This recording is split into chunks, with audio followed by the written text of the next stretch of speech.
আসসালামু আলাইকুম রহমতুল্লাহি বারাকাতুহু। আমাদের সমাজে একটা জিনিস রেওয়াজ হয়ে রয়েছে, যেটা কোনো ইবাদত না, সেটা হলো পার্টির নামাজের পার্টিতে দাঁড়ানোর দোয়া। যেমন আমাদের সমাজে প্রচলিত রয়েছে নামাজে পার্টিতে দাঁড়ানোর দোয়া, ইন্নী ওয়াজ্জাহতু ওয়াজহিয়া লিল্লাযী ফাতারাস সামাওয়াতি ওয়াল আরদা হানিফা ওয়া মা আনা মিনাল মুশরিকিন।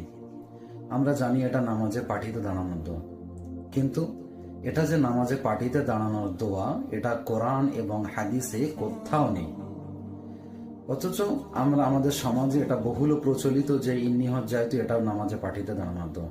নবী পাক সাল্লাল্লাহু আলাইহি ওয়াসাল্লাম থেকে এবং সাহাবায়ে কেরাম থেকে এবং তাবেঈ থেকে এটা কোনো জায়গায় সাব্যস্ত না যে এটা নামাজে পার্টিতে দাঁড়ানোর দোয়া। এই ইন্নী ওয়াজ্জাহতু ওয়াজহিয়া এটা নামাজে পার্টিতে দাঁড়ানোর দোয়া নয়, এমনকি নামাজে পার্টিতে দাঁড়ানোর কোনো দোয়াই নবী পাক সাল্লাল্লাহু আলাইহি ওয়াসাল্লাম থেকে এবং সাহাবী থেকে কোনো বর্ণনা আসেনি। আল্লাহ পাক আমাদেরকে সঠিক সুন্নাহ অনুযায়ী জীবনযাপন করার তৌফিক দান করুন।